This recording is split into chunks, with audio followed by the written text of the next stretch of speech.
ಸ್ನೇಹಿತರೆ, ನಮ್ಮ ಯೂಟ್ಯೂಬ್ ಚಾನಲ್ಗೆ ಆಧಾರದ ಸ್ವಾಗತ. ಇವತ್ತು ಗಡಿಗೆ ಉಲ್ಟಾ ಇಟ್ಟು ಅಡಿಗೆ ಮಾಡೋದು ಹೇಗೆ ಅಂತ ಹೇಳಿ ನೋಡೋಣ. ಈ ಗಡಿಗೆ ಉಲ್ಟಾ ಇಟ್ಟು ಯಾವ ಅಡಿಗೆ ಮಾಡ್ತಾರೆ ಅಂತ ಸಹ ನೋಡೋಣ. ಈಗ ನೋಡಿ, ಮಣ್ಣಿನ ಗಡಿಗೆ ಒಲೆ ಮೇಲೆ ಇಟ್ಟು ಕಾಯಿಸುವುದು ಇಲ್ಲ ಬೇಯಿಸುವುದು ಸಹಜ.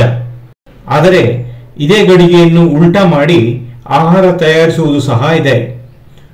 ಹೊಸ ಗಡಿಗೆ ತಂದು ಹೊರಮೈಗೆ ಶೇಂಗಾ ಎಣ್ಣೆ ಸವರಿ ಬಹಳ ದಿನ ಬಿಸಿಲಲ್ಲಿ ಉಲ್ಟಾ ಇಟ್ಟು ಗಡಿಗೆ ಎಣ್ಣೆ ಕುಡಿಯುವ ಹಾಗೆ ಮಾಡುತ್ತಾರೆ.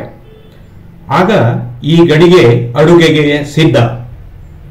ಹಾಗಾದರೆ ಈ ಎಣ್ಣೆ ಕುಡಿದ ಗಡಿಗೆ ಮೇಲೆ ಯಾವ ಸಿಹಿ ತಯಾರಾಗುವುದು ಎಂದು ನೋಡೋಣ. ದಪ್ಪ ಅಕ್ಕಿಯ ಜೊತೆ ಸ್ವಲ್ಪ ಕಡಲೆಬೇಳೆಯನ್ನು ಹಾಕಿ ಸುಮಾರು 3 ಗಂಟೆ ನೆನೆಸಿಟ್ಟುಕೊಳ್ಳಬೇಕು. ನಂತರ ನೀರು ತೆಗೆದುಹಾಕಿ ಕಬ್ಬಿನ ಹಾಲು ಸೇರಿಸಿ ನುಣ್ಣಗೆ ರುಬ್ಬಿಕೊಳ್ಳಬೇಕು. ಕಬ್ಬಿನ ಹಾಲು ಸಿಗದಿದ್ದರೆ ಜೋನಿ ಬೆಲ್ಲ ಇಲ್ಲ ಬೆಲ್ಲ ಸೇರಿಸಬಹುದು. ಇದನ್ನೂ ಸಹ ನುಣ್ಣಗೆ ರುಬ್ಬಿಕೊಳ್ಳಬೇಕು. ಈ ಸಿಹಿ ತಿಂಡಿ ಮಾಡಲು ಮಾಡಿದ ಈ ಮಿಶ್ರಣವನ್ನು ಹೆಚ್ಚು ಹೊತ್ತು ಇಟ್ಟರೆ ಹುಳಿ ಬರುವುದು ಸಹಜ. ಹಾಗಾಗಿ ಹುಳಿ ಬರುವ ಮೊದಲು ಇದನ್ನು ಬಳಸಬೇಕು. ಈ ಸಿಹಿ ತಿಂಡಿ ಮಾಡಲು ಸುಮಾರು 1 ಅಡಿ ಉದ್ದದ ಕೋಲಿಗೆ ಸುಮಾರು 3/4 ಅಡಿ ಉದ್ದದ ತೆಳುವಾದ ಬಿಳಿ ಬಟ್ಟೆಯನ್ನು ಬಾವುಟದ ಹಾಗೆ ಕಟ್ಟಿಕೊಳ್ಳಬೇಕು. ಈಗ ಬಟ್ಟೆಯನ್ನು ರುಬ್ಬಿದ ಹಿಟ್ಟಿನ ತಟ್ಟೆಯೊಳಗೆ ಮುಳುಗಿಸಿ ಇಟ್ಟುಕೊಳ್ಳಬೇಕು. ಇನ್ನು ಗಡಿಗೆಯನ್ನು ಉಲ್ಟಾ ಮಾಡಿ ಒಂದೇ ತೆರನಾಗಿ ಉರಿಯುವ ಒಲೆಯ ಮೇಲೆ ಇಡಬೇಕು. ಹೀಗೆ ಇಟ್ಟ ನಂತರ ಗಡಿಗೆಯ ಹೊರಮೈಗೆ ಎಣ್ಣೆಯನ್ನು ಚೆನ್ನಾಗಿ ಸವರಬೇಕು. ಗಡಿಗೆ ಕಾದ ನಂತರ ಕೋಲಿಗೆ ಕಟ್ಟಿದ ಹಿಟ್ಟು ಅದ್ದಿದ ಬಟ್ಟೆಯನ್ನು ಕಾದ ಗಡಿಗೆಯ ಮೇಲೆ ಎಳೆದು ಹಚ್ಚಬೇಕು. ಒಂದು ಕಡೆ ಹಚ್ಚಿ ಆದ ಮೇಲೆ ಅಡ್ಡವಾಗಿ ಇನ್ನೊಂದು ಕಡೆ ಹಚ್ಚಬೇಕು. ಒಟ್ಟಾರೆ ಪ್ಲಸ್ ಆಕಾರದಲ್ಲಿ ಹಚ್ಚುತ್ತಿದ್ದ ಹಾಗೆಯೇ ತೆಳು ಪದರ ಮಡಕೆಯ ಬಿಸಿಗೆ ಗರಿಯಾಗಲು ಪ್ರಾರಂಭವಾಗುವುದು.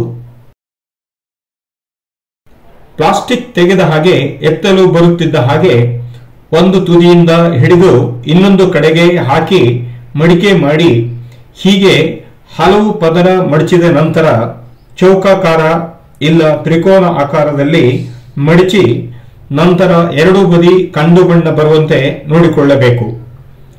ತುದಿಯನ್ನು ಹಿಡಿದು ಎತ್ತಲು ಪಟ್ಟಿ ಬ್ಲೇಡ್ ಸಹ ಬಳಸಬಹುದು. ಸಿಹಿ ತಿಂಡಿಗಳಲ್ಲಿ ಅತಿ ತೆಳು ಪದರ ಮತ್ತು ಗರಿಗರಿ ಸಿಹಿ ಎಂದರೆ ಈ ತೊಡೆದೇವು. ಈಗ ಮಲೆನಾಡಿನ ಗರಿಗರಿ ಪದರ ಇರುವ ತೊಡೆದೇವು ತಿನ್ನಲು ಸಿದ್ಧವಾಗಿದೆ. ಇದನ್ನು ಮುರಿದು ಚೂರು ಚೂರು ಮಾಡಿಕೊಂಡು ತುಪ್ಪ ಹಾಕಿಕೊಂಡು ಇಲ್ಲ ಹಾಲು ಹಾಕಿಕೊಂಡು ತಿಂದರೆ ಒಂದೆರಡು ತಿಂದದ್ದೇ ಗೊತ್ತಾಗುವುದಿಲ್ಲ. ಅಂದು ಮಲೆನಾಡಿನ ಹಲವು ಮನೆಗಳಲ್ಲಿ ಗಡಿಗೆ ಪಳಗಿಸಿ ಹೆಂಗೆಳೆಯರ ಪಳಗಿದ ಕೈಗಳಿಂದ ಈ ತೊಡೆದೇವು ತಯಾರಾಗುತ್ತಿತ್ತು. ಅಜ್ಜಿಯ ಕೈಗಳು ಮೊಮ್ಮಕ್ಕಳ ಕಾಲಕ್ಕೆ ಕಾಣೆಯಾಗುತ್ತಾ ಬಂದು ಈಗ ಈ ಪಾರಂಪರಿಕ ತಿಂಡಿ ಪುನಃ ಕೆಲವು ಕೈಗಳಿಂದ ಉಳಿದುಕೊಂಡಿದೆ. ಹಾಗಾಗಿ ತೊಡೆದೇವು ಮಾಡುವವರು ಕೆಲವರಾದರೂ ಬಯಸುವವರು ಹಲವರು. ಇಂದು ಇದೊಂದು ಮಹಿಳಾ ಉದ್ಯಮವಾಗಿ ಮಾರುಕಟ್ಟೆಯಲ್ಲಿ ಪ್ಯಾಕೆಟ್ಗಳಲ್ಲಿ ಸಿಗುತ್ತಿದೆ. ಗಾಳಿಯಾಡದ ಪ್ಯಾಕೆಟ್ನಲ್ಲಿ ಹಲವಾರು ದಿನ ತಾಜಾತನ ಉಳಿಸಿಕೊಳ್ಳುವ ಈ ತಿಂಡಿ ಮಾಡಲು ಮಡಿಕೆ ಉಲ್ಟಾ ಇಟ್ಟರೆ ಮಾತ್ರ ಸಾಧ್ಯ. ಸ್ನೇಹಿತರೆ, ಈ ಗಡಿಗೆ ಉಲ್ಟಾ ಮಾಡಿ ಅಡಿಗೆ ಮಾಡೋದನ್ನ ನೋಡಿದ್ರಲ್ಲ. ಆದರೆ ಈ ಪಳಪಳ ಹೊಳೆಯುವಂತಹ ಗಡಿಗೆಯನ್ನ ಮಲೆನಾಡಿನ ಹಳ್ಳಿಯಿಂದ ತಂದು ಬೆಂಗಳೂರಿನ ಅರಮನೆ ಮೈದಾನದಲ್ಲಿ ವಿಶ್ವ ಹವ್ಯಕ ಸಮ್ಮೇಳನ ನಡೆದಾಗ ಎಲ್ಲರೂ ನೋಡ್ಲಿ ಅಂತ ಇದನ್ನ ಆಲೆಮನೆ ಪಕ್ಕದಲ್ಲಿ ಇಟ್ಟು ಕಬ್ಬಿನ ಹಾಲನ್ನ ಬಳಸಿ ತೊಡೆದೇವು ಮಾಡುವ ವ್ಯವಸ್ಥೆಯನ್ನ ಸಾರ್ವಜನಿಕರಿಗೆ ಪ್ರದರ್ಶನ ಮಾಡಿದರು. ಅಲ್ಲಿ ನೋಡ್ಲಿಕ್ಕೆ ಆಗಿದ್ದವರು ದಯವಿಟ್ಟು ಇಲ್ಲಿ ನೋಡಿ. ಇದೊಂದು ಪಾರಂಪರಿಕ ತಿಂಡಿ. ಈ ಹೆಂಗಳೆಯರ ಸಾಹಸಕ್ಕೆ ಒಂದು ಲೈಕ್ ಕೊಡಿ. ಹಾಗೆ ಈ ವಿಷಯವನ್ನ ಶೇರ್ ಮಾಡಿ. ನಂತರ ಇಂತಹ ಒಂದು ಪಾರಂಪರಿಕ ಅಡಿಗೆ ಕೊಟ್ಟದ್ರ ಬಗ್ಗೆ ಕಮೆಂಟ್ ಮಾಡಿ. ಇದರ ಜೊತೆಯಲ್ಲೇ ನನ್ನ ಚಾನಲ್ಗೆ ಸಬ್ಸ್ಕ್ರೈಬ್ ಸಹ ಮಾಡಿ. ಇಂತಹ ವಿಶಿಷ್ಟ ವಿಭಿನ್ನ ವಿಷಯಗಳಿಗಾಗಿ ಮುಂದಿನ ಸಂಚಿಕೆಗಾಗಿ ಕಾಯಿರಿ. ಧನ್ಯವಾದಗಳು.